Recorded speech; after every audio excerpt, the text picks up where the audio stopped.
ബഹുമാനപ്പെട്ട ശ്രീ കെ വിജയൻ, അങ്ങേക്ക് 10 minute. Sir, ഈ 3 ധനാഭ്യർത്ഥനകളെ ഞാൻ പിന്തുണയ്ക്കുന്നു. നമ്മുടെ കേരളീയ ജീവിതത്തിൻ്റെ സംസ്കാരത്തിൻ്റെ ഭാഗമാണ് പശു വളർത്തലും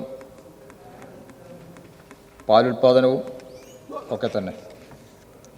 പക്ഷേ ഗ്രാമീണ ജീവിതത്തിൻ്റെ സൗന്ദര്യത്തിൻ്റെ കൂടി ഭാഗമായിരുന്നു.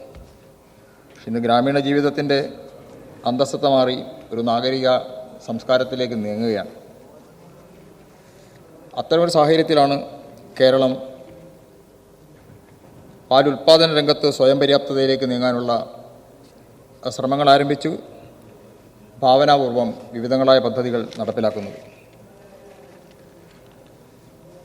അതിൽ തൊഴിൽ നൽകുക എന്ന ലക്ഷ്യം കൂടി വെച്ചുകൊണ്ടാണ് ജോയിൻറ്റ് ലയബിലിറ്റി ഗ്രൂപ്പുകൾക്കും സ്വയം സഹായ സംഘങ്ങൾക്കും പശു വളർത്തൽ, പാലുൽപാദനം, നിർമ്മാണം, ബയോ ഇൻപുട്സ്, തീറ്റപ്പുൽ കൃഷി അങ്ങനെ തുടങ്ങിയ ഒട്ടേറെ പദ്ധതികളിലേക്കാണ് നീങ്ങുന്നത്. ക്ഷീരമേഖലയിലെ അടിസ്ഥാന പ്രശ്നങ്ങൾ കണ്ടെത്തി ആയതിന് സാങ്കേതിക വിദ്യയുടെ പരിഹാരം കണ്ടെത്തുന്നതിനായി 2023-24 വർഷം കേരള സ്റ്റേറ്റ് സ്റ്റാർട്ടപ്പ് മിഷനുമായി ചേർന്ന് ഡയറി ഇന്നൊവേഷൻ സോൺ പദ്ധതി നടപ്പിലാക്കുകയാണ്.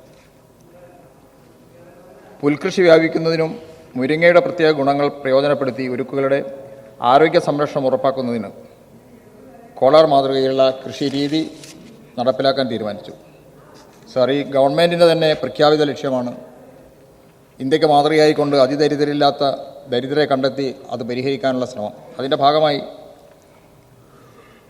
അതിദരിദ്ര കുടുംബങ്ങൾക്ക് സ്ഥിര വരുമാനം ഉറപ്പാക്കാൻ ദാരിദ്ര്യ നിർമ്മാർജ്ജനത്തിനായി പ്രത്യേക പദ്ധതി കേരളത്തിൽ അതിദരിദ്രരായ 64,000 അതിദരിദ്ര കുടുംബങ്ങളെ സർക്കാർ കണ്ടെത്തി തിരഞ്ഞെടുക്കപ്പെട്ട 140 കുടുംബങ്ങൾക്ക് സ്ഥിര വരുമാനം ഉറപ്പാക്കി ഈ വകുപ്പ് ദാരിദ്ര്യ നിർമ്മാർജ്ജനം സാധ്യമാക്കുന്നതിന് ഒരു പശു ഡയറി യൂണിറ്റ് സ്ഥാപിക്കുവാൻ ഈ വർഷം ലക്ഷ്യമിടുന്നുണ്ട്. ക്ഷീരസംഘങ്ങളുടെ സഹകരണത്തോടെയാണ് ഈ പദ്ധതി നടപ്പിലാക്കുന്നത്. അതോടൊപ്പം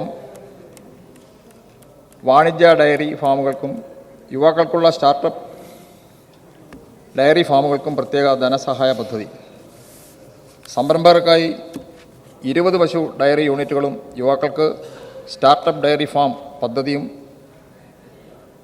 നടപ്പിലാക്കുവാനുള്ള നൂതന പദ്ധതി ആവിഷ്കരിച്ചിരിക്കുകയാണ്. ക്ഷീരലയം, നേരത്തെ പറഞ്ഞതുപോലെ തന്നെ ഏറ്റവും ദുഷ്കരമായ ജീവിതം നയിക്കുന്നവരാണ് തോട്ടം തൊഴിലാളി മേഖല.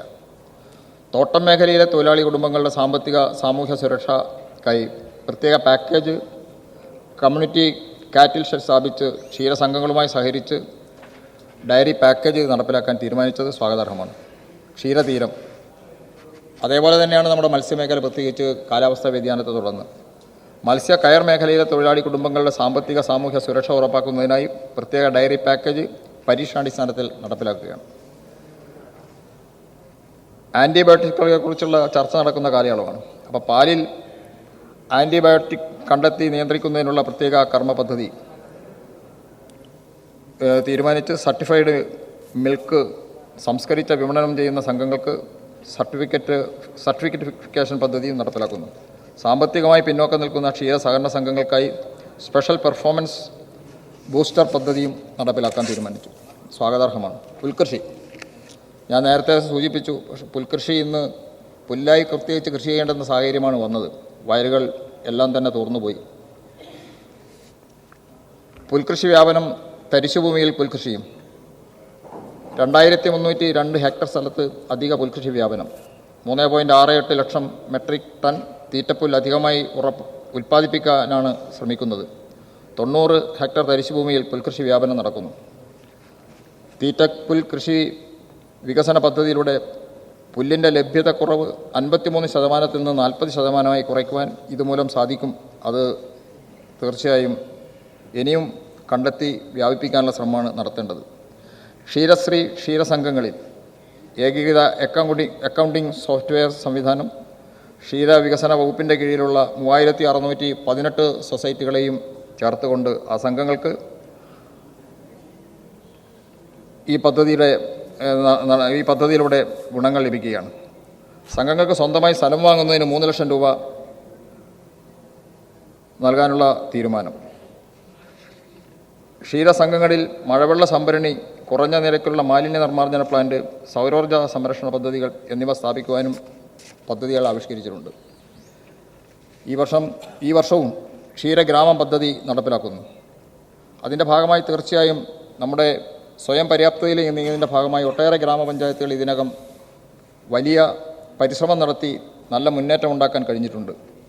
ക്ഷീരസംഘങ്ങളിൽ പാൽ നൽകുന്ന 2 ലക്ഷത്തോളം കർഷകർക്ക് മിൽക്ക് ഇൻസെൻറ്റീവ് പദ്ധതിയും നടപ്പിലാക്കുകയാണ്. ക്ഷീരവികസന വകുപ്പിൻ്റെ വെഞ്ച് പോർട്ടലായ ക്ഷീരശ്രീ പോർട്ടലിൽ സംസ്ഥാന സർക്കാരിൻ്റെയും ഇന്ത്യ ഗവൺമെൻറ്റിൻ്റെയും ഈ ഗവർണൻസ് അവാർഡ് ഈ വർഷം ലഭിച്ചു എന്നത് അഭിമാനകരമായ കാര്യമാണ്. 2024-25 വർഷത്തോടെ ക്ഷീരസഹകരണ മേഖലയിൽ സ്വയം പര്യാപ്തമാക്കാൻ ലക്ഷ്യം വെച്ച പ്രവർത്തനം ഞാൻ സൂചിപ്പിക്കുകയുണ്ടായി. കർഷകരുടെ സാമ്പത്തിക ഭദ്രത ഉറപ്പുവരുത്തുന്നതിന് പാൽ വില ചാർട്ട് ശാസ്ത്രീയമായി നവീകരിച്ചു. സംഘങ്ങളിൽ പാലിന് 1 ലിറ്ററിന് ₹1 ഇൻസെൻറ്റീവ് നൽകാനും തീരുമാനിച്ചിട്ടുണ്ട്. ക്ഷീരസാന്ത്വനം സമഗ്ര ഇൻഷുറൻസ് പരിരക്ഷാ പദ്ധതിയാണ്. ഇന്ത്യയിൽ ആദ്യമായി ക്ഷീര കർഷകരെയും കുടുംബങ്ങളെയും കന്നുകാലികളെയും ഉൾപ്പെടുത്തി മെഡിക്കൽ പരിരക്ഷയ്ക്കായി സമഗ്ര ഇൻഷുറൻസ് പദ്ധതി. കിടാരി പാർക്ക് പദ്ധതി. കാലിത്തീറ്റ ബില്ല് പാസാക്കുകയും നിയമമാക്കാനുള്ള സത്വര നടപടികൾ നടക്കുന്നു. അതോടുകൂടി ഒട്ടേറെ പദ്ധതികൾ നടപ്പിലാക്കാൻ കഴിയുകയാണ്. അതുപോലെ കൃഷിക്കാരെ സംരക്ഷിക്കാനുള്ള പ്രവർത്തനങ്ങളും അതിൻ്റെ ഭാഗമായി നടക്കും. സ്വയം പര്യാപ്തതയുടെ ഭാഗമായി 2024-25 സാമ്പത്തിക വർഷം 10,000 പശുക്കളെ ഇതര സംസ്ഥാനങ്ങളിൽ നിന്ന് ഇങ്ങോട്ടേക്ക് കൊണ്ടുവരാനുള്ള ശ്രമവും ആരംഭിച്ചിട്ടുണ്ട്. മൊബൈൽ വെറ്റിനറി യൂണിറ്റ് നമ്മുടെ സേവനങ്ങൾ ഉറപ്പുവരുത്തുന്നതിന് വളരെ സഹായകരമാണ്. 29 ബ്ലോക്കുകളിൽ പരീക്ഷാടിസ്ഥാനത്തിൽ അത് തുടങ്ങാൻ തീരുമാനിച്ചിട്ടുണ്ട്. മൊബൈൽ സർജറി യൂണിറ്റ് അതേപോലെ തന്നെ. രാത്രികാല അടിയന്തര ചികിത്സയ്ക്ക് തീർച്ചയായും അത് ഒരു വലിയ മാറ്റമാണ്. സംസ്ഥാനത്ത് 152 ബ്ലോക്കിലും തിരുവനന്തപുരം, കൊല്ലം, കൊച്ചി കോർപ്പറേഷനിലും നെയ്യാറ്റിൻകര നഗരസഭയിലും നടപ്പിലാക്കാൻ തീരുമാനിച്ചു. അത് മൃഗസംരക്ഷണ വകുപ്പിൽ വലിയ ഒരു ചലനം സൃഷ്ടിക്കുന്ന പദ്ധതിയാണ് കൃഷിക്കാരെ സംബന്ധിച്ച്. സാർ, അതോടൊപ്പം നമ്മുടെ പാല് വിദേശത്തു നിന്ന് ഇങ്ങോട്ട് ഇറക്കുമതി ചെയ്യുന്ന സംവിധാനങ്ങൾ വന്നിരിക്കുകയാണ്. ഫ്രഞ്ച് കമ്പനി നമ്മുടെ ഒട്ടേറെ സ്ഥാപനങ്ങൾ തന്നെ ഇതിനകം ഏറ്റെടുത്ത് കഴിഞ്ഞു. അതേപോലെ മറ്റ് രാജ്യങ്ങളിൽ നിന്ന് പാല് ഇങ്ങോട്ടേക്ക് വരുമ്പോൾ അതിനെ അതിജീവിക്കാനുള്ള പ്രവർത്തനങ്ങൾ ഭാവനാപൂർവ്വം എത്രമാത്രം നമുക്ക് നടത്താൻ കഴിയും എന്ന് ശ്രദ്ധിക്കേണ്ടതുണ്ട്. ഇന്ത്യ ഗവൺമെൻറ്റാണ് തീരുമാനിക്കുന്നത്. ഗവൺമെൻറ്റിൻ്റെ ആ തെറ്റായ നിലപാടിനെതിരെ ഇന്ത്യയിലെ കൃഷിക്കാരെ സംരക്ഷിക്കുന്ന പ്രവർത്തനങ്ങളിൽ നിന്നുള്ള പുറകോട്ട് പോക്കിനെ തടയേണ്ടതുണ്ട്. കാലിത്തീറ്റയുടെ ഗുണനിലവാരം പരിശോധന വളരെ സജീവമായി നടത്തിക്കൊണ്ടേയിരിക്കണം. സർ, ഇനി വനംവകുപ്പുമായി ബന്ധപ്പെട്ട കാര്യങ്ങൾ കൂടി സൂചിപ്പിച്ച് ഞാൻ അവസാനിപ്പിക്കാം. വനം വന്യജീവി വകുപ്പ് ഏറെ പ്രധാനപ്പെട്ട ഒരു വകുപ്പാണ്. നമ്മുടെ സംസ്ഥാന റവന്യൂവിൽ തന്നെ നല്ല ഫണ്ട് ചെലവഴിക്കേണ്ടുന്നതും നമ്മൾ സംരക്ഷിക്കേണ്ടതുമായ പ്രവർത്തനമാണ്. പക്ഷേ വനാന്തരങ്ങൾ താമസിക്കുന്ന ആദിവാസി സമൂഹത്തിൽപ്പെട്ട 752 കുടുംബങ്ങൾക്ക് ഈ സർക്കാരിൻ്റെ കഴിഞ്ഞ 2 വർഷ കാലയളവിൽ നവീകരണ പദ്ധതികൾ മുഖേന 95.92 കോടി രൂപ അനുവദിച്ച് പുനരധിവാസ സാഹചര്യം ഒരുക്കി എന്നത് സന്തോഷകരമാണ്. പുനരധിവസിക്കപ്പെടുന്ന ഇവരെ പരിശീലനത്തിനായി ഉള്ള പദ്ധതികളും ഇതിൻ്റെ ഭാഗമായി ആവിഷ്കരിച്ചിട്ടുണ്ട്. 25,000 രൂപ വരെ സഹായിക്കാനുള്ള പദ്ധതിയാണ് ഇതിൻ്റെ ഭാഗമായുള്ളത്. അതോടൊപ്പം 156 ഹെക്ടർ ഭൂമി വനത്തോട് കൂട്ടിച്ചേർക്കാനും ഇതിൻ്റെ ഭാഗമായി കഴിയുകയും ചെയ്തു. വന്യജീവികൾ ജനവാസ കേന്ദ്ര മേഖലകളിലേക്ക് ഇറങ്ങുന്നത് മനുഷ്യ വന്യജീവി സംഘർഷം വർദ്ധിപ്പിക്കുന്നതിനും നമ്മൾ എത്രയോ ചർച്ച ചെയ്താണ്, മനുഷ്യജീവൻ നഷ്ടപ്പെടുന്നതിനും കാരണമാവുകയാണ്. ഈ പശ്ചാത്തലത്തിൽ 1972 കേന്ദ്ര വന്യജീവി സംരക്ഷണ നിയമത്തിൽ ഭേദഗതി ആവശ്യപ്പെട്ട് കൊണ്ടിരിക്കുന്നു. അതോടൊപ്പം ഈ പന്നിയെ വെടിവെക്കാനുള്ള സമയത്തിൻ്റെ കുറവുള്ളത് കൊണ്ട് വളരെ വേഗത്തിൽ പറഞ്ഞു പോകാം. പന്നിയെ വെടിവെച്ച് കൊല്ലാനുള്ള തുക ഒന്ന് വർദ്ധിപ്പിക്കുന്നത് സഹായകരമായിരിക്കും. കുറച്ചുകൂടി ആ പ്രവർത്തനത്തിലേക്ക് നമുക്ക് ആളെ കിട്ടാനുള്ള സൗകര്യമുണ്ട്. പട്ടികവർഗ വിഭാഗത്തിൽ നിന്നും 500 ബീറ്റ് ഫോറസ്റ്റ് ഓഫീസർമാർക്ക് നിയമനം PSC വഴി ലഭിച്ചു എന്നത് വളരെ സന്തോഷവും സ്വാഗതാർഹവും അഭിനന്ദനാർഹവുമായ കാര്യമാണ്. വനം ഇക്കോ ടൂറിസം അതോറിറ്റിയും ഡയറക്ടറേറ്റ് അതിൻ്റെ നടപടി ആരംഭിച്ചു. സർ, നാദാപുരം മണ്ഡലത്തിൽ ജാനകിക്കാട് എക്കോ ടൂറിസം പ്രോജക്റ്റ് നമ്മൾ നേരത്തെ തുടങ്ങിയതാണ്. അതിപ്പോൾ ഒരു നാശത്തിൻ്റെ വക്കിലാണുള്ളത്. അതിനൊന്ന് പുനരുജ്ജീവിപ്പിക്കാനുള്ള ശ്രമം ഉണ്ടാവണം. മനുഷ്യ വന്യജീവി സംഘർഷം ലഘൂകരിക്കുന്നതിന് ഉള്ള പരിഹാര മാർഗങ്ങളടങ്ങിയ 620 കോടി രൂപയുടെ ചെലവ് വരുന്ന 5 വർഷ കാലയളവിലുള്ള പാക്കേജ് തയ്യാറാക്കി കേന്ദ്രത്തിൻ്റെ അനുമതിക്ക് ശ്രമിച്ചെങ്കിലും ലഭിച്ചിട്ടില്ല. വന്യജീവി സംരക്ഷണത്തിന് ആ പ്രവർത്തനത്തിന് തീർച്ചയായും ഒരു കമ്മിറ്റിയെ വെച്ച് മുന്നോട്ട് പോകാൻ ശ്രമം നടത്തുന്നതും സന്തോഷകരമാണ്. വന്യജീവി സംരക്ഷണ നിയമം ഭേദഗതി വരുത്തണം.